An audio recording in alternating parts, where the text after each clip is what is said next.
എയും ബിയും കൂടി ഒരു ജോലി 18 ദിവസം കൊണ്ടും ബിയും സിയും കൂടി അതേ ജോലി 24 ദിവസം കൊണ്ടും എയും സിയും ചേർന്ന് അതേ ജോലി 36 ദിവസം കൊണ്ടും പൂർത്തിയാക്കുന്നു. എയും ബിയും സിയും ചേർന്ന് ചെയ്താൽ ഈ ജോലി പൂർത്തിയാക്കാൻ എത്ര ദിവസം വേണം? എയും ബിയും ചേർന്ന് ചെയ്താൽ ആ ജോലിക്ക് 18 ദിവസം വേണം. എയും ബിയും കൂടി രണ്ടുപേരും കൂടി ചേർന്ന് ചെയ്താൽ ജോലി ചെയ്യാൻ 18 ദിവസം വേണം, 18 ഡേയ്സ്. ബിയും സിയും ചേർന്ന് ചെയ്യുകയാണെങ്കിൽ ജോലി ചെയ്യാൻ 24 ദിവസം വേണം. എയും സിയും കൂടി ചേർന്ന് ജോലി ചെയ്യുകയാണെങ്കിൽ ആ ജോലി തീർക്കാൻ 36 ദിവസം വേണം. നമ്മൾ കാണേണ്ടത് എയും ബിയും സിയും കൂടി ചേർന്ന് ചെയ്യുകയാണെങ്കിൽ ഈ ജോലി പൂർത്തിയാക്കാൻ എത്ര ദിവസം വേണം? നമുക്കിതിന് ഒരു സൂത്രവാക്യം ഉപയോഗിക്കാം. ഇങ്ങനെ വരുന്ന കണക്കിൽ 1/2 into 1/x plus 1/y plus 1/z എന്ന സൂത്രവാക്യം ഉപയോഗിക്കാം.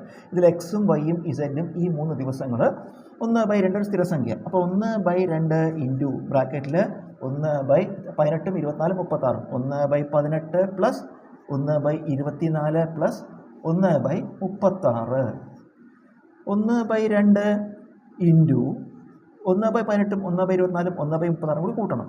അതിന് ഛേദങ്ങൾ വ്യത്യസ്തമാകുകൊണ്ട് നമുക്ക് ഛേദങ്ങളുടെ ലസാഗു കാണണം. ഏതിൻ്റെയൊക്കെയാണ്? 18 24 36 ഇതിൻ്റെ ലസാഗു കാണണം. ലസാഗു കാണുമ്പോൾ 18ൻ്റെ ഗുണിതമാണ് 36. അപ്പോൾ നമുക്ക് 18 ഒഴിവാക്കാം. 18ൻ്റെ ഗുണിതമാണ് 36, 18 ഒഴിവാക്കി ബാക്കി 24ൻ്റെയും 36ൻ്റെയും നമുക്ക് LCM കണ്ടാൽ മതി. LCM കാണും. നമുക്ക് രണ്ടിനെയും 12 കൊണ്ട് ഹരിക്കാം. 12 24 3 12 36. ഇനി ഇതിന് രണ്ടിനെയും ഹരിക്കാൻ പറ്റുന്ന സംഖ്യ ഇല്ല. അപ്പോൾ ഗുണിക്കുക. നമ്മൾ 12 × 2 24 × 3 72. LCM കിട്ടി 72. ഇനി നമ്മളെന്താ ചെയ്യേണ്ടത്?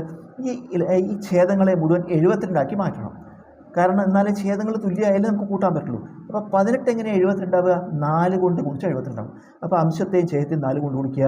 1 4 4/18 4 72 പ്ലസ് 24 എങ്ങനെ 72 ആവുക? 3 കൊണ്ട് ഗുണിക്കണം. അപ്പോൾ അംശത്തെയും ഛേദത്തെയും 3 കൊണ്ട് ഗുണിക്കുക. 1 3 3/24 3 72 പ്ലസ് 36 എങ്ങനെ 72 ആവുക? 2 കൊണ്ട് ഗുണിക്കണം. അംശത്തെയും ഛേദത്തെയും 2 കൊണ്ട് ഗുണിക്കുക. 2/36 × 2 72. ഇപ്പോൾ ഛേദങ്ങളെല്ലാം തുല്യമായി. ഛേദങ്ങൾ തുല്യപ്പെട്ട് കഴിഞ്ഞാൽ നമുക്ക് എന്ത് ചെയ്യുക? അംശങ്ങൾ തമ്മിൽ കൂട്ടുക. അപ്പോൾ 1/2 ഇൻറ്റു എന്നിടുക, അംശങ്ങൾ തമ്മിൽ കൂട്ടുക. 4 3 7 7 2 9/72. നമുക്ക് ഇതിൽ ഈ 9 72 പഠിച്ചെടുക്കാം. 8 9 72. അപ്പോൾ ഗുണിക്കുമ്പോൾ അംശം 1/ഛേദം 16 1/16 കിട്ടി. ഇതിൽ നിന്ന് നമുക്ക് എന്താ കാണേണ്ടത്? എയും ബിയും സിയും ചേർന്ന് ചെയ്താൽ എത്ര ദിവസം വേണം ജോലി ചെയ്യാൻ? അപ്പോൾ ഇവിടെ ഒരു ജോലിയാണ്.